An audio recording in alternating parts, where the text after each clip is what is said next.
The Battle of Isandlwana, which took place on January 22nd, 1879, was one of the most significant and tragic conflicts of the Anglo-Zulu War in South Africa. Please, if you're watching us for the very first time, subscribe to our channel and click on the notification icon so that anytime we drop a new content, you will be one of the earliest persons to be notified. This battle will leave an indelible mark on the annals of military history, serving as a stark reminder of the consequences of underestimating one's adversary and the importance of adequate preparation. The Clash of Isandlwana is a compelling story of courage, sacrifice, and the devastating impact of colonial ambitions on indigenous population. In the late 19th century, the British Empire was at the zenith of its power, and it sought to expand its influence into new territories. One of the regions targeted for annexation was Zululand, a kingdom in southern Africa ruled by King Cetshwayo. The British government, eager to secure their interests in the region, issued an ultimatum to Zulu king, demanding that he disband his army and accept British authority. When Cetshwayo did not comply, the British government decided to launch a military campaign to subdue Zulu Kingdom. The British Expeditionary Force, led by Lord Chesterford, was composed of approximately 17,000 soldiers, along with various artillery pieces and supplies. Although they possessed superior weaponry and training, the British underestimated the Zulu warriors, who were renowned for their discipline, bravery, and tactical acumen. The Battle of Isandlwana commenced on the fateful morning of January 22nd, 1879. The British forces had established a camp at Isandlwana, which they believed was secured due to its proximity to Rock Rift.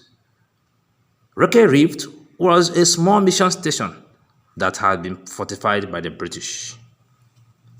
However, the British severely underestimated the Zulu army's strength and their ability to maneuver in the rugged terrain.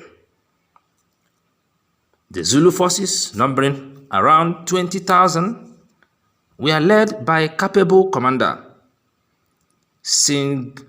Cetshwayo, Karl Mahonkoza, and other generals.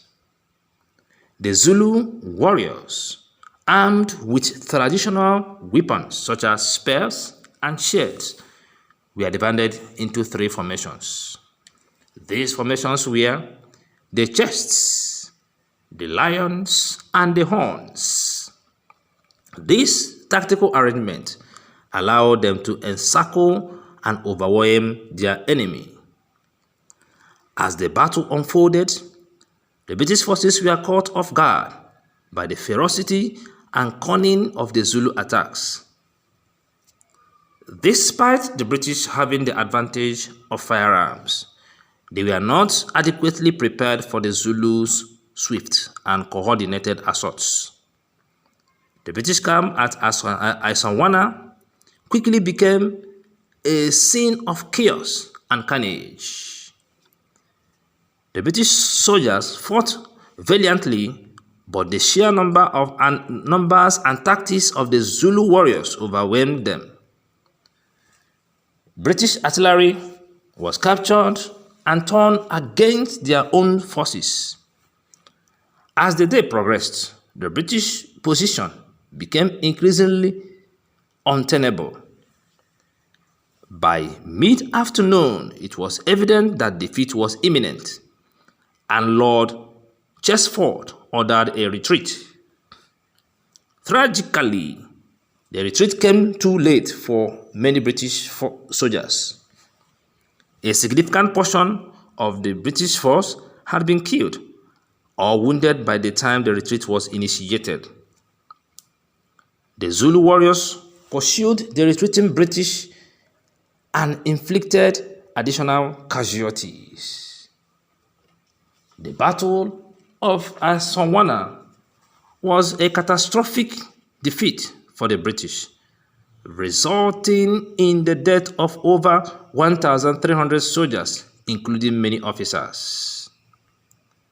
The Zulus had suffered losses, but their victory was a remarkable demonstration of their military prowess.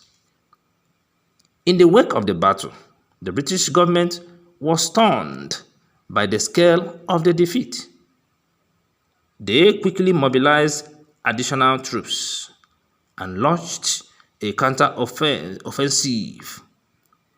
The subsequent battles, such as the Battle of Rock Drifts and the Battle of Ulundi, saw the British employ more effective tactics and ultimately triumph over Zulu Kingdom.